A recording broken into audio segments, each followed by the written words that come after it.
Južno od Ptuja, v slikovitih Halozah, si je umetnik Aleksander Brezlan na gabaritu stare viničarije omislil počitniško hišo s prelesnim razgledom.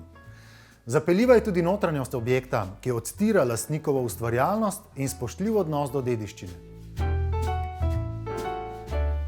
Na vrhu enega od haloških gričev stoji hiša s slikarskim ateljejem. Ta nudi zavetje 180 let stari vinski preši. V njej ne stiskajo več grozdja. Kljub temu pa se zdi, da se okrog preše svet vrti. Matevž, kakšna je bila vaša vloga pri nastanku te simpatične hiške? Z Aleksandrom se poznava že dolgo let. Najino poznanstvo se je začelo z strokovnim sodelovanjem in je potem priraslo v prijateljstvo. In nekega dne nas je povabil sem gor na to hišo, na to lokacijo, kjer še ni bilo te hiške. Tukaj je obstajala neka stara viničarska mala hiška, kjer je bila ta preša notri. In takrat je on začel govoriti o neki ideji, da bi želel to okolje urediti in da bi, če bi mu pri tem pomagal. No, potem sem imela v začetku neke zelo divje ideje, ki so upoštevale, da se ta stara hiška ohrani in da se jo z nekim novim arhitekturnim konceptom nadgradi, kar se je potem izkazalo prvo, da stara hiška ni bila več v stanju, da bi se jo dal renovirati, in drugo, da pač nek nor arhitekturni koncept niti ne bi pasal v ta kontekst. Nova hiša je zrasla na gabaritih stare, ampak so pa tu razlike. Se pravi, da je ta hiša precej drugačna od tiste prej. Ja, tista hiša prej je bila zgrajena z lesenih okvirjev in opeke. Tudi težko bi rekel, da je bila to tipična hiša, ja, po gabaritu, ja, ampak danes se ne vidi več veliko takih hiš. In kar smo želeli ohraniti, je ta neka preprostost in tudi velikost hiše.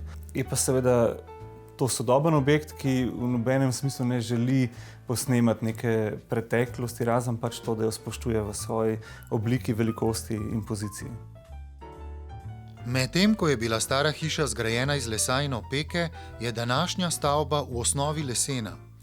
Po predlogih investitorja in načrtu arhitekta so izdelali celotno montažno konstrukcijo, vključno s fasado in vgrajenim stavbnim pohištvom. Nato so konstrukcijo pripeljali na lokacijo gradnje in v nekaj dneh je na nosilni betonski plošči že stala montažna hiša. Streha, ki jo vidimo, je precej sodobnejša od teh, ki so naokrog na drugih hišah. Streha je sodobnejša, čeprav v svoji obliki je zelo klasična streha, dvokapnica. Kar se razlikuje je to, da nima napušča, in sicer pač sloj strehe oziroma debelina strehe je 40 cm recimo, in tak napušč bi deloval precej predimenzioniran. Zato pač je tudi oblika hiše zelo enostavna, zelo elementarna, kar je bilo tudi pač nekaj želja oziroma namen pri gradnji tega objekta.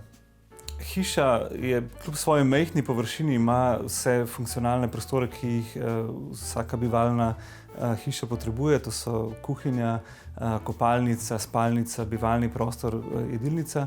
Vsi ti prostori imajo vse možnosti pač uporabe v klasičnem smislu, kljub temu, da so zasnovani mogoče z nekimi drugačnimi oblikovnimi pristopi. Spalnica je kot galerija, ki se odpira v jedilnico in v dnevni prostor, in v tem primeru varnosti se je zagotovila pač na način steklene ograje, ki omogoča pogled, ki omogoča, da je ta prostor povezan med sabo, pa hkrati preprečuje, da bi kdo padel iz te višine dol. Dnevni prostor je zanimiv po tem, da je višina odprta do slemena hiše, prav tako v prostoru, kjer je preša, in to ustvarja spet neko to elementarno obliko dvokapnice za steno, ki je karakteristika cele hiše. Jo lahko beremo od zunaj in od znotraj, in je ta enostavnost, ki pa hkrati ponuja neko zanimivo občutenje ambienta.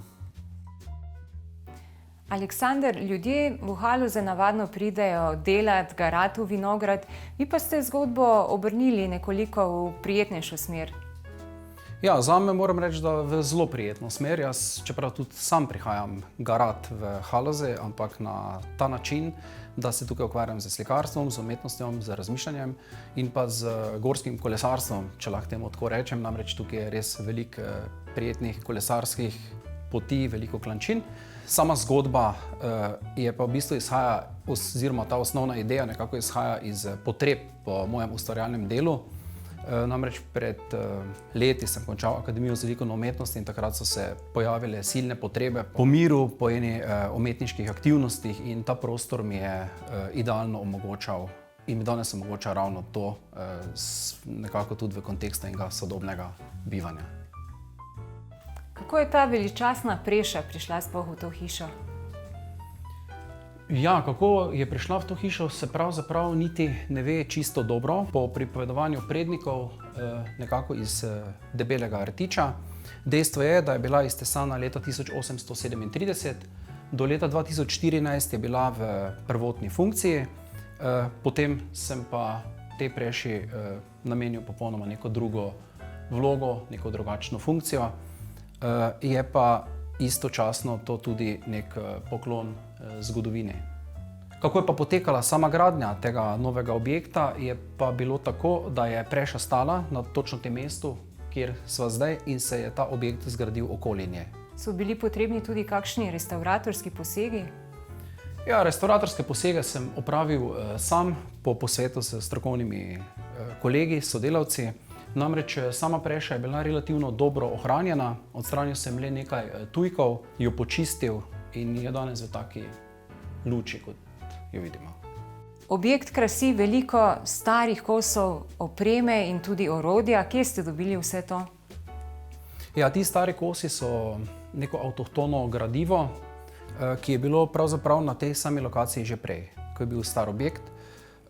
Ti kosi so bili restaurirani in pa postavljeni oziroma umeščeni danes v nek drug kontekst, kot je recimo dekorativna podoba, kot je različno pohištvo, ki je bilo z domačimi lokalnimi mojstri, kot so varilci, mizarji in tako naprej, tudi potem obdelano.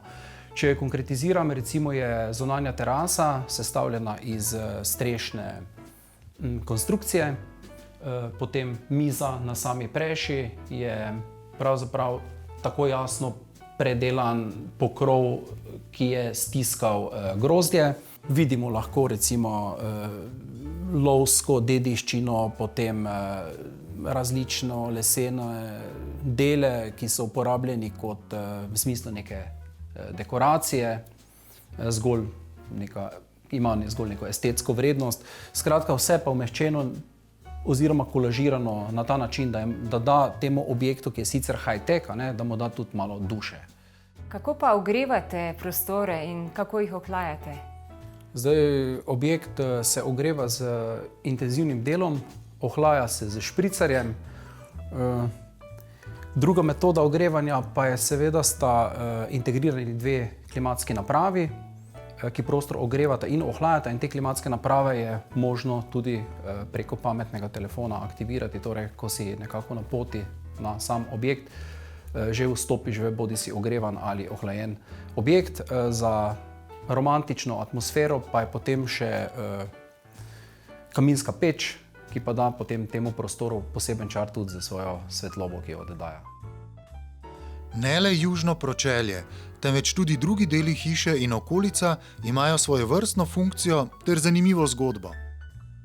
Torej, pri dovozu na samo lokacijo vidimo na fasadi nek znak z imenom Kalas Contemporary.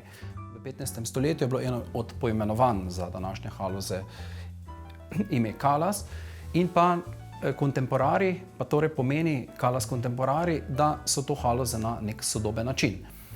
In kot oblikovalec sem združil črko K in črko C v obliko, v formo, ki se kaže navzven kot šestperesni klopotec. In ravno ta klopotec, šestperesni, je pa potem tudi identiteta tega okolja v tem geografskem smislu. Ob objektu je meditativni vrt, jaz mu pravim izobraževalno središče, in iz tega predela nam sam objekt omogoča tudi projekcijo filmov. Zadnja stran objekta pa je namenjena moji ustvarjalni svobodi. Ukvarjam se z velikoformatnim slikarstvom in zato je potreben zunanji atelje. In zadnja stena mi omogoča delovanje znotraj slikarske sfere na resnično velikih površinah. Otroci bi se najbrž tu z veseljem podili okrog te preše, kako pa odraslim priporočate, da se ji približajo? Ja, verjetno se bi otroci radi podili okoli te preše, pa tudi odrasli, ne? Čeprav otrokom ne bi dal tega veselja, da bi se tukaj podili, predvsem iz razlogov varnosti. Odraslim pa priporočam, da se približajo tej preši trezni in jo zapustijo čim manj trezni.